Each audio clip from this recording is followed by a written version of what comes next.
একজন আল্লাহর ওলি রাস্তা দিয়ে হেঁটে হেঁটে যাচ্ছে বাবা। আল্লাহর ওলির শাগিরদরা সঙ্গে রয়েছেন।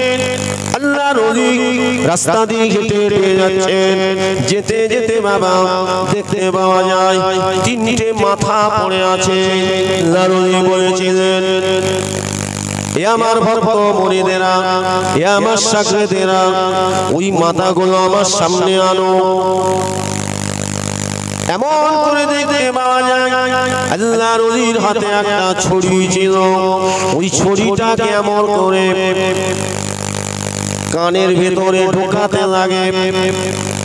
প্রথম যখন কানের ভিতরে ঢোকাতে লাগে ওর ভিতরে ঢুকছে না বাবা, ওর ভিতরে ঢুকছে না, ছুঁড়ে টান মেরে ফেলে দিল। দ্বিতীয় নম্বরটায় আবার কানের ভিতরে বাবা যখন ছড়িটা ঢোকাতে লাগে দেখতে পাওয়া যায় বাবা এ কান দিয়ে ডান কান দিয়ে ঢুকিয়েছে, বাম কান দিয়ে বার হয়ে গেছে, ওটাও ছুঁড়ে ফেলে দিয়েছে। তিন নম্বরকে যখন এমন করে ওই কানের ভিতরে ছড়িটা ঢোকাতে লাগে অর্ধেক আর যায় না, আল্লাহর ওলি কি করলেন বাবা ওটাকে সুন্দর করে দাফন করে দিলেন। জোরে বলুন সুবহানাল্লাহ। ভক্তরা অবাক হয়ে যায়, এরকম কাণ্ড কেন করল? প্রথম দুটো ছুঁড়ে ফেলে দিল আর তিন নম্বরটা সুন্দর করে আদবের সঙ্গে একে সম্মান করল। কারণটা কি? আল্লাহর ওলিকে জিজ্ঞাসা যখন করলেন, হুজুর আপনি কেন এমন করলেন? আল্লাহর ওলি বলেছিলেন, এ আমার ভক্ত মুরিদেরা শুনে রেখে দাও, প্রথম নাম্বার যার কানের ভিতরে আমি ছুরিটা ঢোকাই ওর ভিতরে ঢুকছে না, তার কারণ ও দুনিয়ায় পাগল ছিল, ও দুনিয়া ছাড়া কিছুই বুঝতো না, ও দুনিয়া দুনিয়া করে দেওয়ানা ছিল। মানুষ যদি ভালো কাজ করত ও বাধা দিত, মানুষকে ভালো কাজ করতে দিত না, মানুষকে কোরআন শুনতে দিত না, মানুষকে ইসলামের দিকে আসতে দিত না। ওর কাজ ছিল খারাপ পথে নিয়ে যাওয়া। ও জীবনে কোনোদিন আল্লাহর কোরআন শুনে নাই, জীবনে কোনোদিন আল্লাহ পাকে জিকির করে নাই। এক কথায় আল্লাহ ওকে, আমার আল্লাহ পাক ওর উপরে খুশি নয়, আমার আল্লাহ পাক আমার আল্লাহ তাআলা ওর উপরে কখনোই খুশি নয়। এই জন্য ও হলো দুনিয়াদারি, আখিরাতের মানুষ নয়, তাই আমি ওকে ছুঁড়ে ফেলে দিয়েছি। দ্বিতীয় নাম্বার ওর কানের ভিতরে যখন ছড়িটা ঢোকালাম এ কান দিয়ে শুনলে ও কান দিয়ে বার করে দেয়, কেননা এই ছড়িটা ডান কান দিয়ে বাম কান দিয়ে বার হয়ে গিয়েছে। কেন জীবনে প্রচুর পরিমাণে কোরআনের মাহফিলে গিয়েছে, ইসলামের মাহফিলে গিয়েছে, ওয়াজ শুনেছে, কোরআন শুনেছে, সব শুনেছে, কিন্তু কোনোদিন অন্তরের মধ্যে গেঁথে নেয়নি এবং আমল করার নিয়ত করেনি। এ কান দিয়ে শুনেও কান দিয়ে পার করে দিয়েছে। ওর শোনাটা কোনো কার্যকরী হয়নি। কেন? ও দুনিয়ার পিছনে ব্যস্ত ছিল, ও নামমাত্র শুনেছে কিন্তু গুরুত্ব ছিল না। এ কান দিয়ে শুনে ও কান দিয়ে বার করে দিয়েছে, আল্লাহকে কবুল করে। আর এই তিন নম্বর আল্লাহর কোরআন শুনেছিল, যতটা শুনেছিল ততটা অন্তরে গেঁথে নিয়েছিল। জোরে বলে সুবহানাল্লাহ। এবং আল্লাহকে পাওয়ার জন্য আখিরাতকে ভয় করে, আল্লাহকে ভয় করে, আল্লাহর ইবাদত করে আল্লাহর নেককার বান্দা হয়ে দুনিয়া থেকে বিদায় হয়েছে। তাই আয়াকে সম্মান দিয়েছি। জোরে বলে সুবহানাল্লাহ। না শুনলেও বিপদ, আবার শুনলেও বিপদ, ঠিক না? না শুনলেও বিপদ। একদল মানুষ বলে না, আরে মিলাদ দিয়ে কি হবে, ফালতু সব দেশে। এখন বলে আজকে আপনারা যারা বসে আছেন এই সময় তো না দেখে ঘুমা, ঠিক না? ভুল। আর নইলে চায়ের দোকানে, হাটে, বাজারে, ক্লাবে সময় পায় না। ঠান্ডার সময় এত রাত আমরা বাইরে থাকতাম না, ঘরে না দেখে ঘুমাতাম, নইলে মোবাইলের পিছনে ব্যস্ত থাকতাম। এখন তো মোবাইল সারা রাত আপনাকে জাগিয়ে রাখে, ঠিক বলছি না ভুল বলছি? সারা রাত জাগিয়ে রাখে। তবে সবাইকে বলছি না, স্বামী স্ত্রীর মধ্যে ভালোবাসা উঠে যাচ্ছে। কেন এখন প্রত্যেকের হাতে হাতে, স্বামীর কাছেও মোবাইল, বিবির কাছেও মোবাইল, ছেলের কাছে, মেয়ের কাছে, যে যার।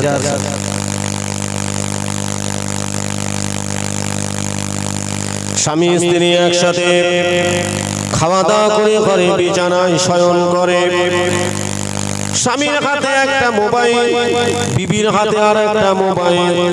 তবে যাতায়ে সুই জ্বালা মোবাইল নয়, ঠিক না বল? বড় বড় তালার মতো মোবাইল। এই মোবাইল নিয়ে বাবা, যে মোবাইল গুলো আপনার এই দেখতে পাচ্ছেন লাইভ চলছে, এই মোবাইল তামাম পৃথিবীটা আপনার হাতের মুঠোয় চলে এসেছে। শুধুমাত্র মুখে বললেই চলে আসবে, ঠিক না? একটা বাচ্চা, শিশু বাচ্চা কথা বলতে শিখেছে, ও ভাইয়ানেরা, সেও কিন্তু মোবাইল চালাচ্ছে, ঠিক না বলেন? রাতে বিছানায় শয়ন করেছে, স্বামী স্ত্রীর সঙ্গে কথা হয় না, কথা হচ্ছে মোবাইলের সঙ্গে, ঠিক না? স্বামী একদিকে ফিরে মোবাইল দেখে, বিবি আর একদিকে ফিরে মোবাইল দেখে। তবে বানিয়ারা, আমার যুবক ভাইদের বলছি না, বানিয়ারার মা বোনদেরকে আমি বলছি, এরা ভালো, এরা এশার নামাজ পড়ে পাক পবিত্র অবস্থায় কোরআন পড়তে পড়তে ঘুমিয়ে পড়ে, ঠিক না বলেন?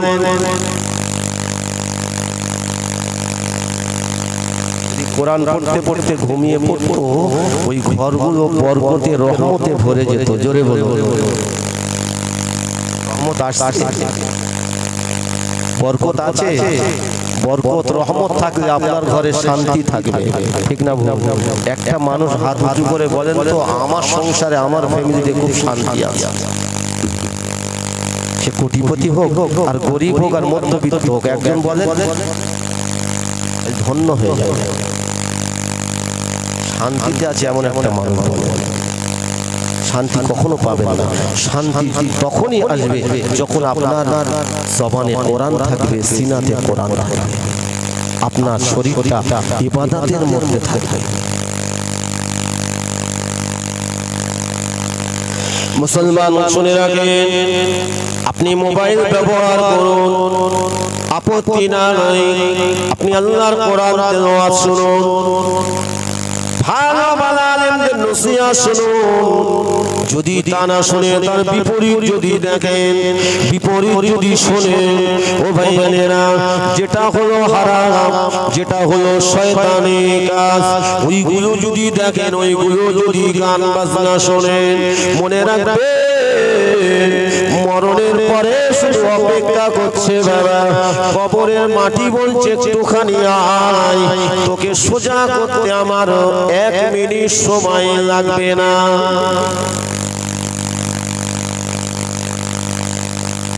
ফিরে আসুন, আল্লাহর পথে ফিরে আসুন, আল্লাহর রাস্তায় ফিরে আসুন। আল্লাহ ছাড়া কোনো গতি নাই, রাস্তা নেই। এই যা কিছু করছে সব মিথ্যে। যেমন ঘুমিয়ে পড়লে আমরা অনেকে স্বপ্ন দেখি, যেই স্বপ্ন ভেঙে যায়, ঘুমটাও ভেঙে যায়, তখন মনে হয় কি সর্বনাশ। স্বপ্ন দেখছি আমি কোটি টাকার মালিক, স্বপ্ন দেখছি আমি দেশের বড় নেতা, স্বপ্ন দেখছি আমি বড় আলেম,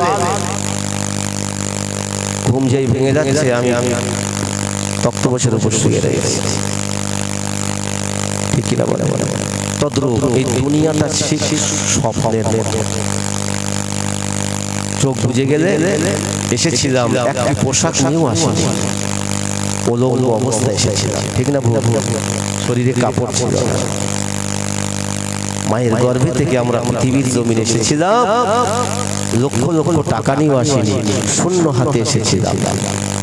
যেতে হবে শূন্য হাতে না কিছু নিয়ে যেতে হবে? কথা বলে কি রে, কাপড়টা নিয়ে গেলে হবে?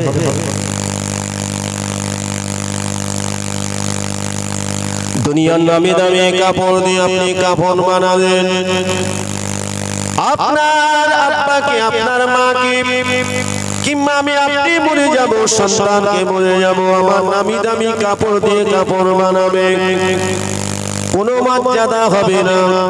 যদি আমি আপনি ঈমানকে সঙ্গে করে না নিয়ে যেতে পারি, যদি আমি আপনি বাবা নেক আমলকে মজবুত করে না নিয়ে যেতে পারি, ও মুসলমান শুনে